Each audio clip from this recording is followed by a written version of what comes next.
when you get who you are, and when you get how who you really are feels, and when you start tuning yourself to that feeling, you will begin to be a vibrational match to who you really are. And do you know, when you're tuned in, tapped in, turned on, when you are offering the vibration that comes from the core of your being, your power of influence is so huge that others who are watching you are amazed at the confidence and power with which you move through life. When you are a vibrational match to who you are, law of attraction brings to you, surrounds you with, lines up for you a steady stream of powerful, joyful opportunities and openings that just lead you segment by segment toward an ever-evolving, always unfolding, joyful life experience. It's not about knowing what you don't want so you know what you do want, and then you have to figure out how to get over there to what you do want. We're not talking about the handful or dozen or hundreds or even the thousands of things that you are wanting, and this workshop is not about getting you to those things. This workshop is about helping you to reorient your understanding of why you are here in this body to begin with. You did not come forth to get it done. You did not come forth to identify things you want and then move over to live the manifestation of them, because the manifestation of them is better than the absence of them. You came forth in order to identify what you want so that you could move in the direction of what you want, so that you can enjoy the stream of life that is constant and eternal. You want to be in the flow of who you are, not bucking the current. Law of attraction and its response to this powerful you that you have become creates a current that feels to you like a river or stream that is always moving in the direction of that which life has caused you to become. And when you let yourself go with that flow, you feel those emotions that you describe as positive emotions.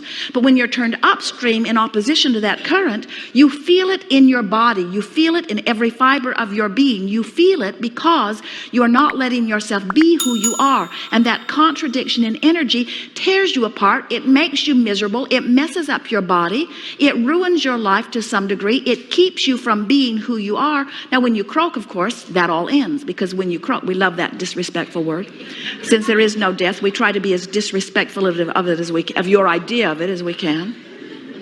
When you have what you call your death experience, your croaking experience, you stop beating the drum of all of the things that you've been worrying about in your physical form, and the vibration of who you are becomes dominant, and in one fell swoop, you become the being that all that you have lived has caused you to become.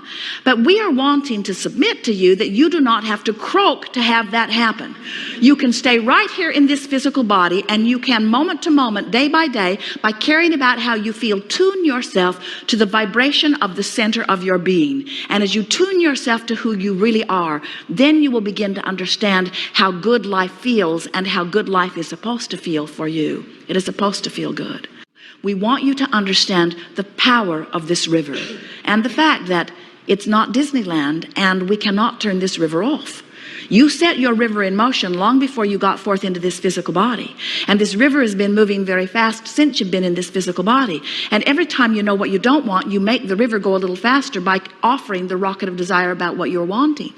The reason the river moves faster and faster and faster is because every time you identify at any level of your being a preference or a desire how life would be better for you, the non-physical part of you embraces that thought so completely and holds it so unequivocally and becomes the vibrational offering of it so completely. And then as the powerful law of attraction responds to that ever increasing, amassing vibration that you are setting forth, there is a powerful sucking feeling that is drawing you toward it. Are you getting a sense of this?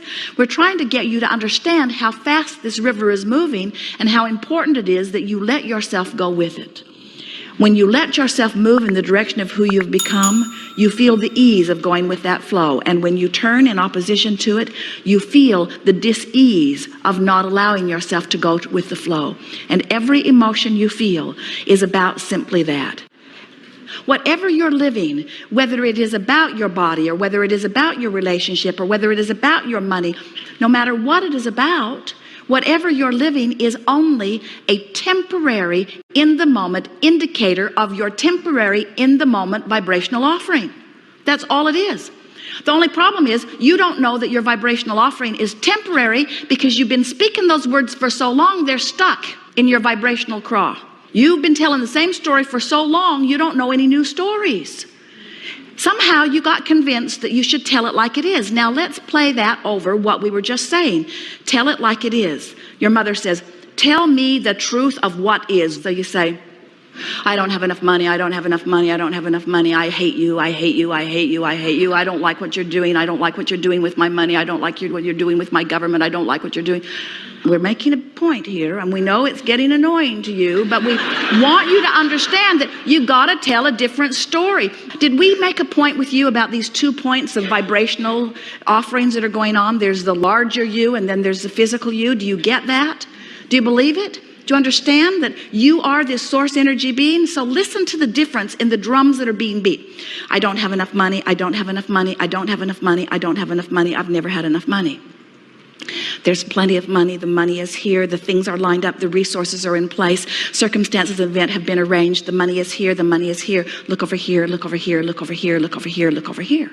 Now we want to depict the emotional difference. I don't have enough money, I don't have enough money, why don't I have enough money? I'm so sorry that I don't have enough money, what have I done wrong? I should have known better, they should have known better. There's plenty of money. Nothing has gone wrong. Everything that you want is lined up for you. Whenever you're ready, it's right here for you. There's nothing you need to do. You've done all the work. All you need to do is relax and allow what you want to flow into your experience. You want to begin to listen to the drum of the source within you. You want to listen to the call of source. Source is calling you in the direction of what you want. And the way you know that you're moving in the direction is because things start lighting up for you, meaning that they begin feeling really, really good to you. When you get on this track of following the trail that has been pre-paved by you and is being tended by the source within you and is calling you toward what you're wanting, you feel energized, you feel enthusiasm. And yet, you know what your physical world trains you to do? Your physical world says, if it feels good, you need to be wary. You say to your friends, oh, I'm so excited about this. And they say, watch out. Watch out. That positive emotion could mean something's going very, very wrong for you. I've known other people who were positive and bad things happened to them. I think you better play it safe. I think you better stay right where you are. I know he beats you, but he makes a good living. And what we're wanting you to understand is the way you feel is everything, because the way you feel is your indication of whether you're closing the gap between who you're letting yourself be and who you really are, or whether you're widening the gap. And you're going to get so that you can feel statement by statement, whether it's downstream or upstream, downstream or upstream. The downstream statement always feels like relief. It doesn't always feel like sunshine, lollipop, and roses. It doesn't always feel like the best feeling thing that you've ever felt, but the downstream thought from where you stand always feels better than the upstream thought. You can always tell the difference between something that feels a little worse and a little better, a little worse and a little better. So often a gathering like this leaves you with the impression that you need to get over here into these good feeling emotions, and you have been so sick to your stomach of positive people for so long, the idea of being one of them is abhorrent to most of you. In other words, nothing is more annoying than to see someone happy when you're not. Nothing is more annoying than to see someone living the life you want to live when you're not living it. And even worse, crowing about it. Oh, let me tell you how good my life is. Let's not go there, you say. What we want you to realize is we don't want you to compare yourself with anybody else. We just want you to have an awareness, a comparative awareness of whether this thought that you're thinking right now is upstream or downstream. And you know why? Because this thought that you're thinking right now is your point of attraction. This is the thought that you're thinking right now that your life is becoming the indicator of. But there's this one little thing that we need to tell you. You probably already know it. There's a buffer of time between you offering a vibration and it manifesting. More than 99% of every creation is completed by you vibrationally before the evidence begins to show. So you can be turned in the downstream direction for a while before you begin to see the evidence of it. And that's what makes you not know. You want instant manifestation. Can you imagine Jerry and Esther on the river with their guide?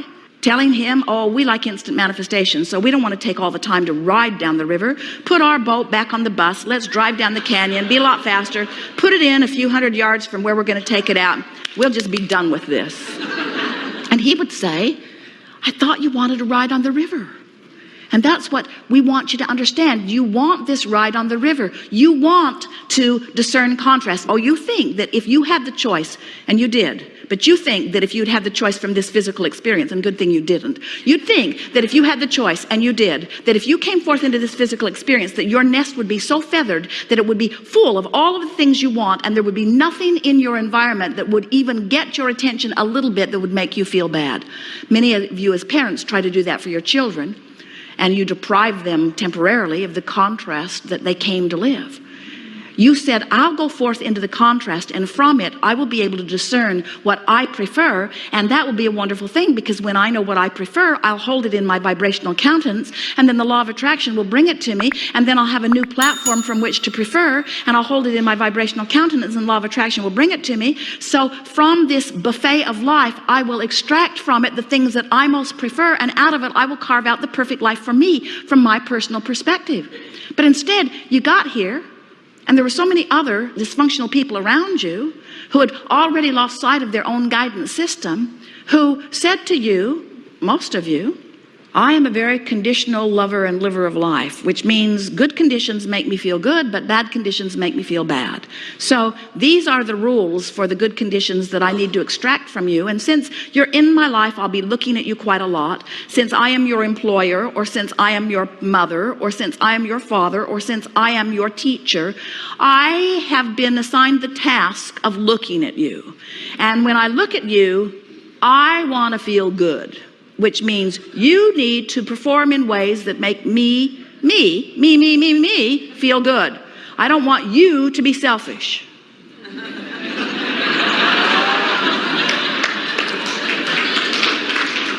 You need to behave in ways that make me, I'm your selfless mother, feel good.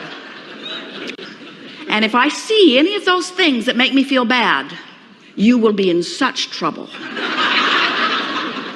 Which was all right if there could only have been one of them and they were always in agreement with themselves, but they are so fickle and there are so many of them and they want different things from you and you just can't stand on your head in enough different ways to make them happy. And pretty soon you figure out that no matter how hard you try, you can't make them happy. And we are wanting to say to you that none of you came forth with the intention of listening to anyone outside of you. Every one of you knew that life would cause you to expand and that that expanded being would call you. And when you go in the direction of that expansion, that you would feel good. And you planned on leaving everybody else out of the equation. You really did. You did not plan on guiding your life by that which other people are saying. First of all, they don't have very much of an attention span. Have you noticed? How long did your lover really give you his undivided attention? No one dares say. Not that long. Not that long. How long did your mother give you her undivided attention?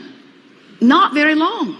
Nobody can do it because nobody is born to be the keeper of you. They are all born to be the creator of their own experience. And we think that the greatest hypocrisy, the thing that has caused you the most trouble, is that they tell you that you are important to them, but the bottom line is how they feel is what's most important to them. So they keep trying to guide you and your behavior by what makes them feel good. And then, oh, you get so full of resentment because you know what would make your life really wonderful right away is if you could just accept that everybody is in this life for themselves. And that's not a bad thing, because what that's really saying is everybody is source energy and everybody came forth in order to give birth to new rockets of desire, and everyone has a source within them that is guiding them toward their best interest. So imagine what a wonderful world that is if everyone has their own personal guidance system and it is source, and everyone is being called toward the improved life experience, and everyone, or even most of them, or even some of them, are hearing the call and moving toward it. Can you imagine how magnificent this world would become?